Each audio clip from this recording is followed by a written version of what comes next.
Okay, it's been a while, but I'll do patch 8.11 real quick. I've noticed that a lot of people who do patch rundowns, their videos are over an hour, and that's great, but I think I'm going to do patch notes in less than an hour, so you guys can hopefully get some info you need, basic info. I'm not going super in depth without it taking an hour of your time. So, first up, Anivia buffs. Not sure why they're buffing her. She's already pretty strong. This is good for her, really good. Like, you max Q second, 2 seconds less on your Q. You can use it a lot more. You can do your trades. It does more damage. This is nuts. I really hope Anivia doesn't go into meta. Graves got tapped on the dick, like, slightly. Not enough for him to worry about it. You'll still see a lot of Graves. S tier champion still. Kha'Zix got pretty big nerfs. His team fighting could be potentially worse because a lot of the times you would use the passive of the brushes to get in a flank. Now it's a lot harder for him to get into a flank without being seen. So his fight in combat is better with the more casts, but it's worse for the start. You'll see a lot less Kha'Zix. Kindred buffs. She'll still be okay at best. She'll just be snowball champion as usual. LeBlanc doesn't matter. Lee Sin slightly buffed. I don't think these mean that much. I'm not quite sure what this means for him. The energy restored and on hits, I don't think that matters that much. Good Lee Sins can use their full kit anyway. So this is whatever. Rakan nerfs, I like that. Rakan's pretty high priority support these days, especially if Morgana isn't in the game. Rakan goes wild. He, making his lane phase a little worse is really nice because he offers so much engage. You'll see a little less Rakan. He'll still be pretty solid. Talia, she got fucked, I think.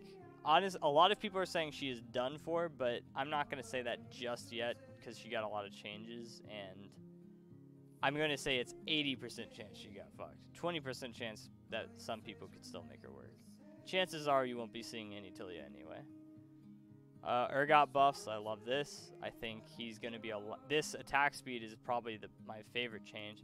This doesn't seem like much, but God does Urgot need attack speed. Like, this feels so great. Collision radius is nice. Max damage to monsters, doesn't really matter. This is whatever also, like, makes him a little more fluid.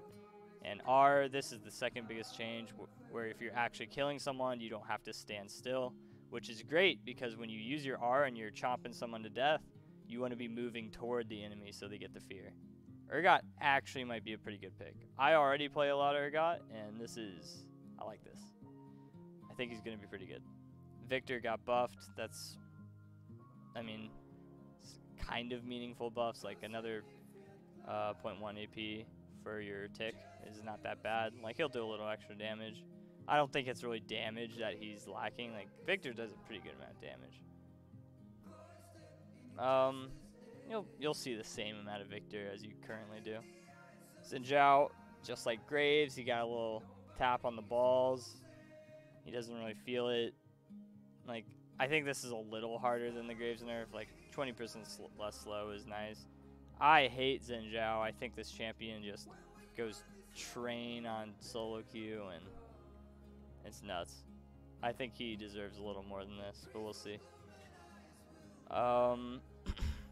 Zyra, a little buff. Not a huge deal. She's actually alright right now. Like, I think she's alright. 0.25 seconds is actually a decent amount. So maybe you'll see some Zyra support. Like, this is more for Zyra support than anything else.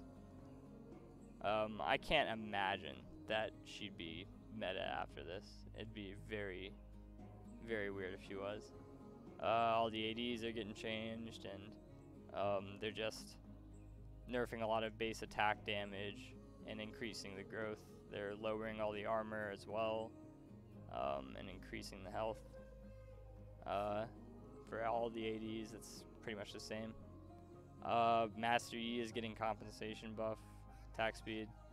I don't think this is a huge deal. He'll still do the same shit he's always done. Same with Nocturne. Same with Diana. Okay, so I'm going to go real quick over the items because a lot of people have talked over this already in a lot of depth, and I'll just give you the quick summary. I believe what's happening is that the items are going to be less nut. Like, 80 carries have less nuts of a 2-item power spike because in the past you get 2 items on an 80 carry and just go nuts the entire game. And now it's like you get 1 item and it's like, okay, I'll do pretty well with this. And then you get your 2nd item and you're another power spike, but not as big as the old 2-item power spike. And then you'll progressively scale through the game and probably end up late game 80 carry. I think will be even stronger than before, but it will.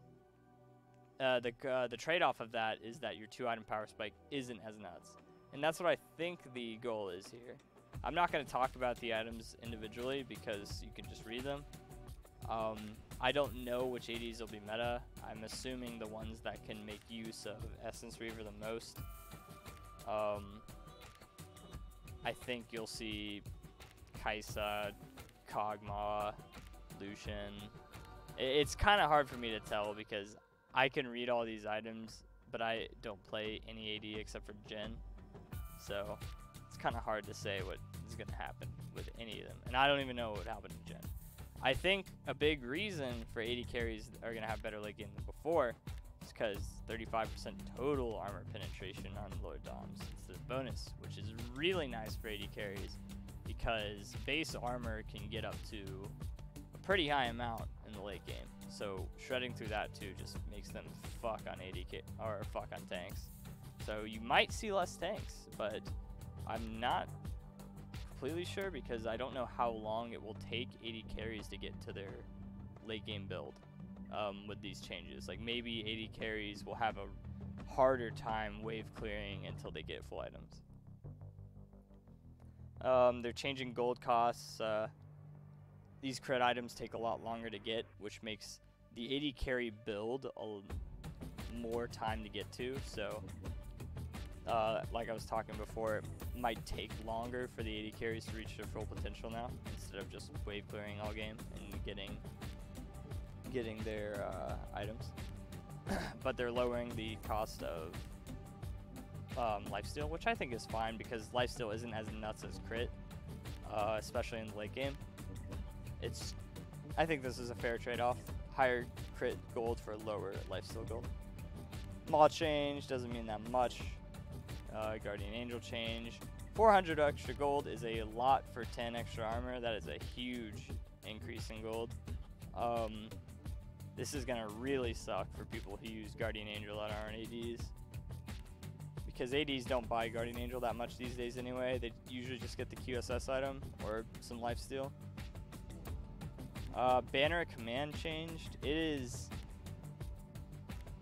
I think this is a nerf overall because now, before it had a specialization where you would build it versus any tank or magic damage dealer.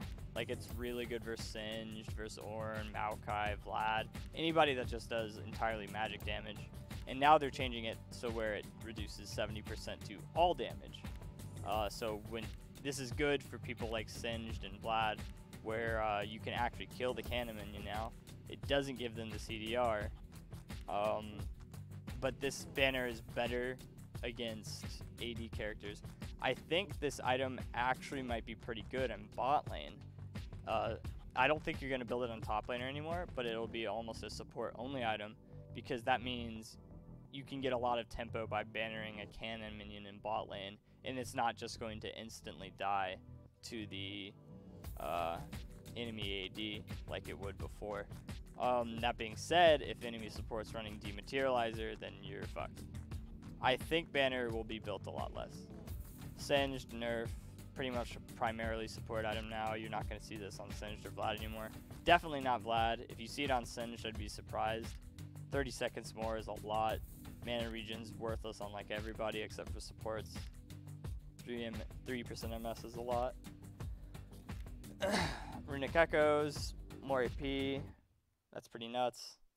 20 AP, pretty good for no gold change. Fleet Footwork. nerf because new sustain. Domination, Hail of Blades is coming out, which I think will be good on characters like Sivir.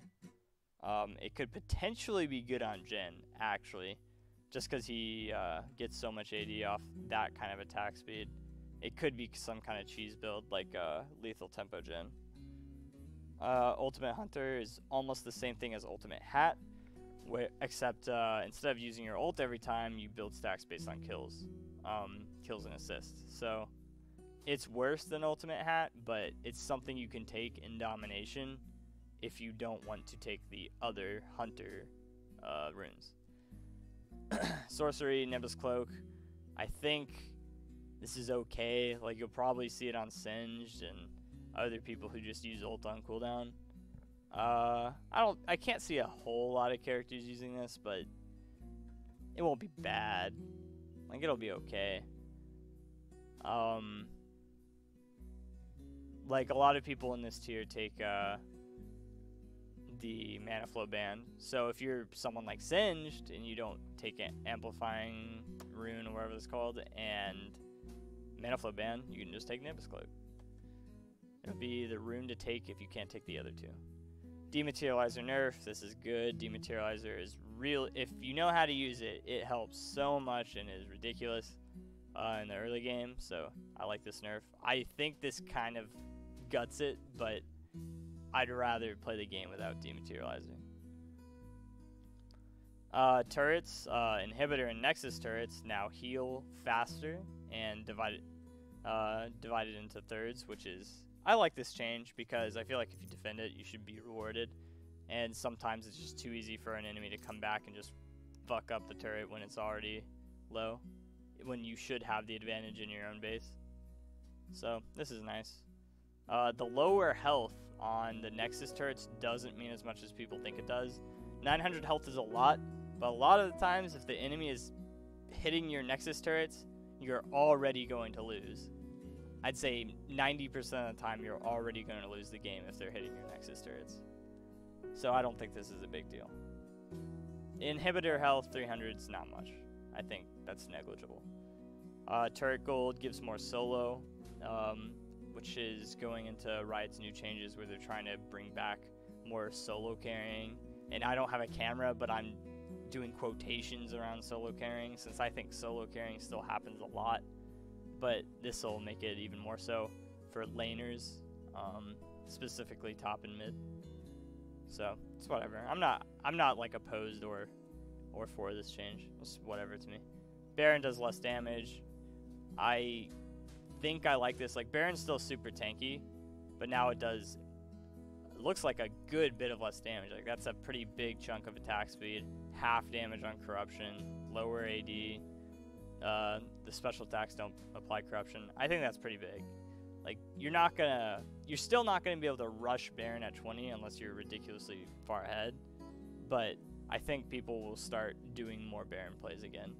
While in the recent changes, you just wouldn't do Baron because you get fucked on if you don't have an ace on them or there's significant threats out.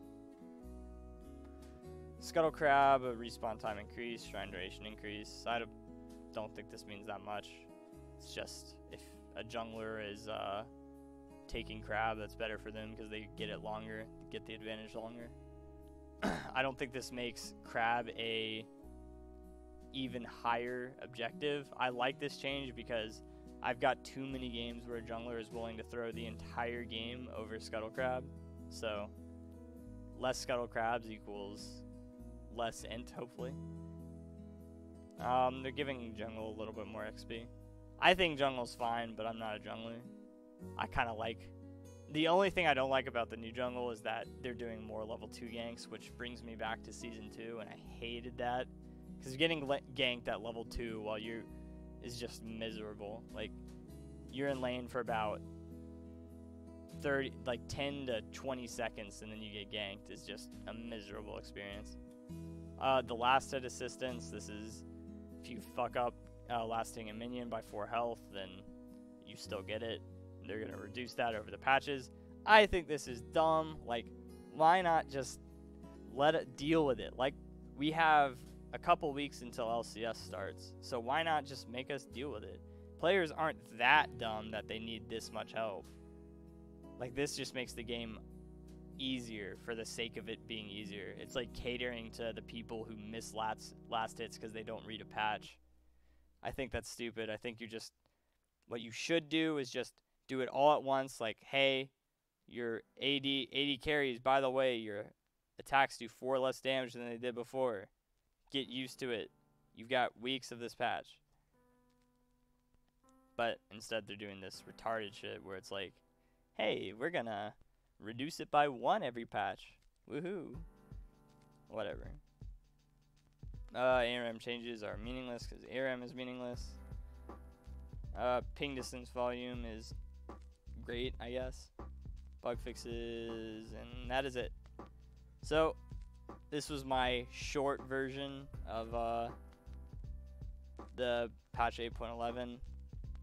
You don't have, so if you guys like this kind of stuff, then at me bros, because every other patch note video is an hour to an hour 30 minutes long. So hopefully this gave you the right information you need. If you want to see more in-depth patch notes, I would suggest looking at Skara or Freak or LS or any of the other people who do hour-long patch notes. And that is it. See you guys later.